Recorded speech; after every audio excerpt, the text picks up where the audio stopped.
अच्छा, पापी की क्या डेफिनेशन है? पापी की डेफिनेशन कैसे करोगे आप? लोग तो छोटी छोटी बात में कहते हैं पाप हो गयो, छोटी छोटी बात में। वो पाप नहीं है। ये तो ठीक है, बहलाने के लिए मन को, किसी को रास्ते पर लगाने के लिए, बच्चे को जैसे समझाते हैं ना, वैसे समझाने के लिए लोगों ने कोई परंपरा शुरू कर दी। अरे तो वटे हाथ लगा दियो वो तो पाप हो गयो। अरे तो बिना स्नान करिए भगवान रे पूजा घर में गए पाप हो गयो। और पाप है, चले गए भाई, अब कोई बात नहीं। ऐसे अगर आप अपने आप को फंसाओगे ना तो जिंदगी में कभी ऐसे पाप से बाहर निकल नहीं पाओगे। अरे तो उन्हें हाथ रो पानी पी लियो तो थारे पाप हो गयो, तो अशुद्ध हो गयो।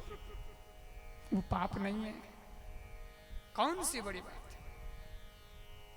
मैंने देखा है लोगों ने पता नहीं अपने माइंड में किस प्रकार की डेफिनेशन बना दी, किस प्रकार से लोगों ने अपने आप को कैसे अपने आप को चला रहे हैं।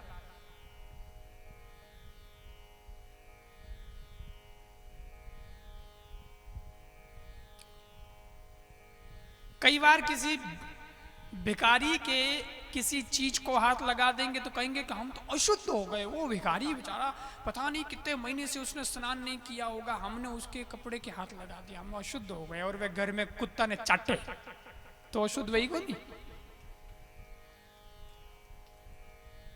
एक तो तुम लोगों ने मनगढ़ंत डेफिनेशन बना रखी है। पापी मीन्स क्या? What is definition of sin? पाप की डेफिनेशन क्या? एक बात बताता हूं, जिस काम, देखो पाप और पुण्य की दोनों की इसमें साथ में आ जाएगी। जिस काम को करने से आपकी आत्मा दुखी होती हो या उस काम को करने के लिए आपकी आत्मा गवाह न बनती हो, गवाही न देती हो, आपके कदम जा रहे हैं पर आपकी आत्मा उधर जाने से आपको रोकती है, फिर भी आप उसके पार जाकर जबरदस्ती वो काम करते हो और फिर अंदर ही अंदर कुढ़ते हो, दुखी होते हो, पश्चाताप करते हो, तो समझना कि कुछ पाप का काम हुआ है। लेकिन किसी काम को करने से आपकी आत्मा प्रसन्न हो जाती हो, दिल महक उठता हो, चाहक उठता हो, तो समझना कि आज आपने पुण्य का कार्य किया है। बस इतनी सी बात है। कोई भी गलत काम वेला नहीं तो आत्मा एक बार अलार्म जरूर बजाती है।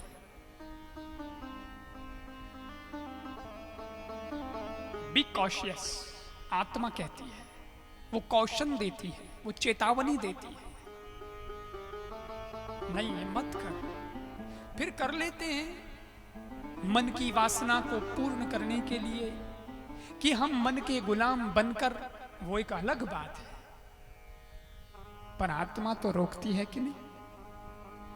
बिल्कुल रोकती है। इसलिए ऐसे कोई कार्य को मत करिए जिसमें आपको फिर रिग्रेट महसूस हो, फिर पछताना पड़े। नहीं करना।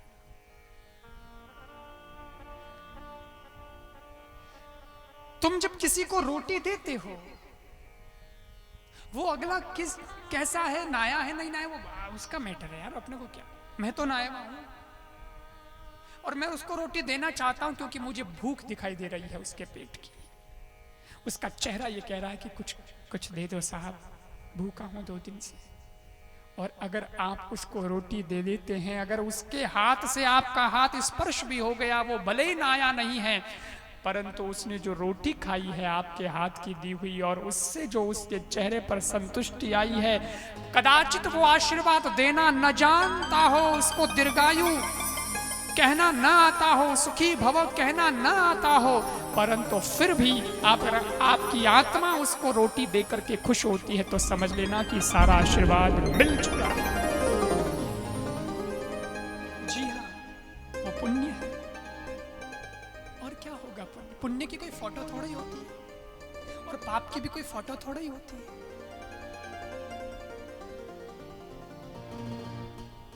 अमर्यादित जीवन, नैतिकता का पतन, जीवन मूल्यों का ह्रास, इस तरीके से जो जीवन जिया जाता है वो पाप का कार्य है।